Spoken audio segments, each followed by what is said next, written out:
नमस्कार मित्रांनो, मी हेमंत आणि तुम्ही पाहताय धक्काबुक्की.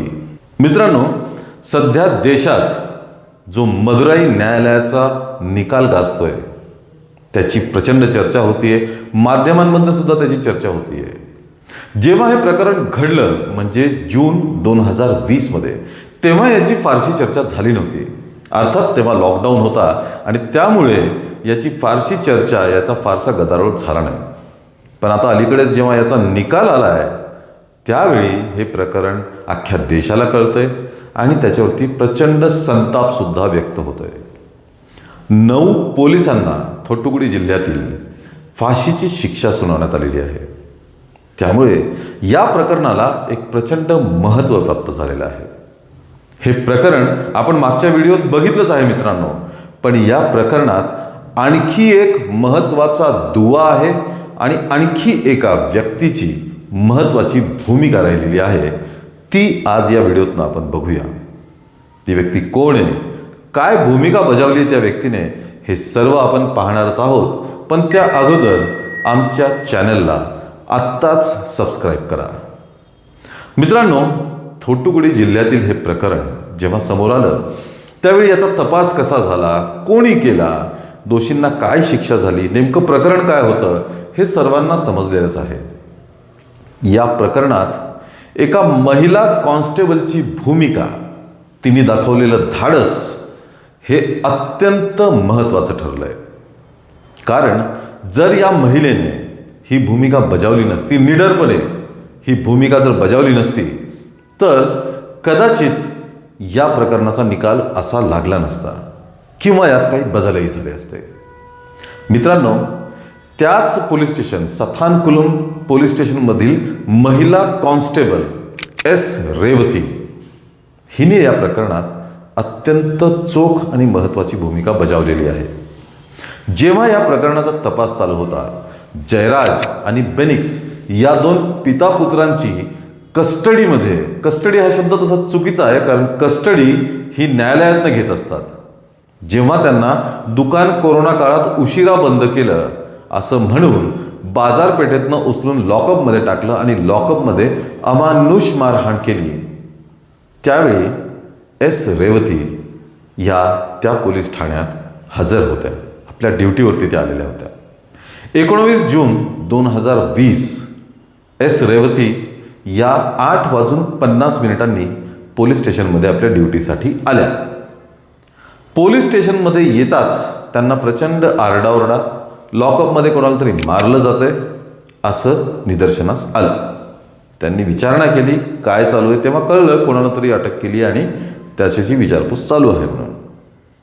त्यांनी सुरुवातीला दुर्लक्ष केलं, पण नंतर जेव्हा त्यांना दिसून आलं की ही प्रचंड मारहाण आहे, ते दोघंजणं प्रचंड ओरडत आहेत आणि त्यासोबतच पोलीस सुद्धा जोरजोरात ओरडून शिव्या देऊन त्यांना मारहाण करतायत. मग एस रेवती यांनी तिथे जाऊन बघितलं, डोकावलं आणि त्यांच्या निदर्शनास आलं की ही अमानुष मारहाण आहे. रक्तबंबाळ झालेले ते दोघं फरशीवर पडलेले आहेत, दयेची याचना करतायत, आम्हाला सोडून द्या असं ओरडतायत, माफी मागतायत, पण पोलीस काहीही ऐकायला तयार नव्हते. या प्रकरणाचा अधिक तपास करण्यासाठी जेव्हा ज्युडिशियल मॅजिस्ट्रेट वरद दासन हे त्या ठिकाणी आले, तेव्हा एस रेवती त्यांच्यासमोर आल्या आणि त्यांनी सांगितलं की सर, मला तुम्हाला या प्रकरणाबद्दल माहिती द्यायची आहे, सर्व सांगायचं आहे, पण मी 2 मुलांची आई आहे. माझी, माझ्या मुलाची आणि कुटुंबाची सुरक्षा आणि माझ्या नोकरीची सुरक्षा या 2 गोष्टींची जर हमी मिळणार असेल तर मी या प्रकरणात साक्षीदार व्हायला तयार आहे. इथनच या प्रकरणाने वळण घेतलं. मग एस रेवतीने पुढची गोष्ट सांगितली की ही मारहाण चालू असताना मी त्या ठिकाणी होते, मी त्या ठिकाणी गेले. दोघेही जण म्हणजे जयराज आणि बेनिक्स हे अर्धमेल्या अवस्थेत पडलेले होते आणि तरीही हे 9 पोलीस त्यांना मारत होते. मारहाण मध्येच थांबवून हे पोलीस बाहेर यायचे, दारू पित होते आणि परत जाऊन मारत होते. त्या दोघा पितापुत्रांचे पूर्ण कपडे काढलेले होते. आणि त्यांना मिळेल त्या ठिकाणी मारहाण होत होती. त्यांच्या अंगावरती इतक्या जखमा होत्या की पाहणाऱ्याला वाटेल या दोघांचा अपघात झालेला आहे. त्यानंतर या दोघांना पाणीही दिलं गेलं नाही, कुठलीही वैद्यकीय मदत केली गेली नाही.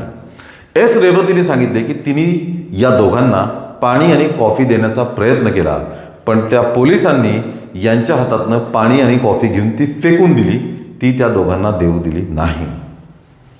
रेवतीने ज्युडिशियल मॅजिस्ट्रेटना पूर्ण घटनाक्रम सांगितला. आता रेवती हिने असं का केलं त्याचंही कारण तिने सांगितलं. जेव्हा त्या दोघांना मारहाण चालू होती तेव्हा एक क्षण आला की रेवती त्या खोलीतनं बाहेर निघून गेल्या, कारण त्यांना ते सगळं बघवत नव्हतं. यानेच व्यथित झालेल्या रेवतीने साक्षीदार होण्याचा धाडसी निर्णय घेतला.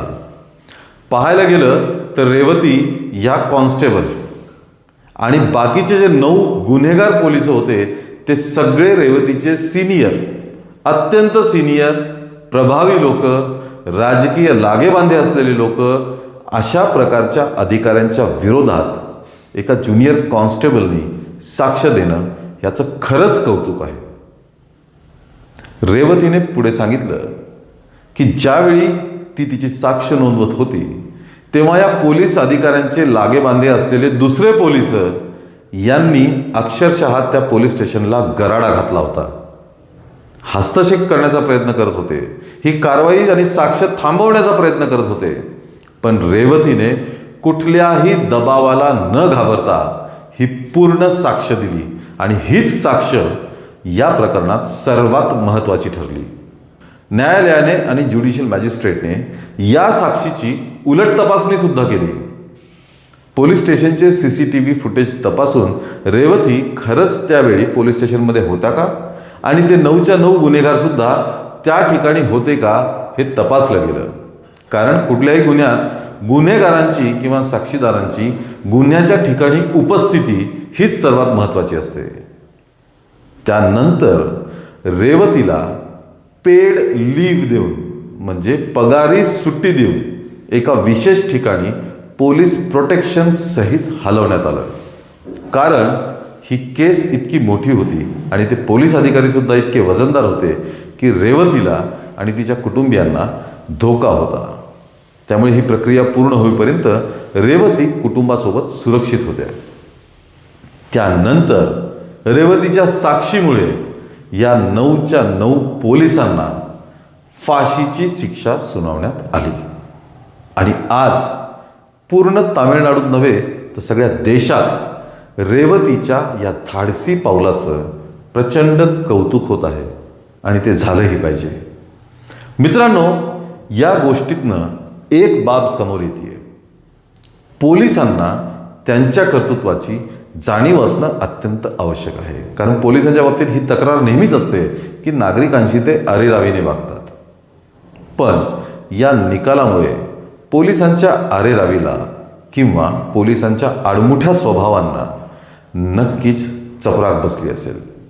या प्रकरणाची चर्चा सगळ्या देशात होत आहे आणि रेवतीच्या धाडसाला सगळेजण सॅल्यूट करत आहेत. रेवतीचं हे धाडस खरंच कौतुकास्पद आहे.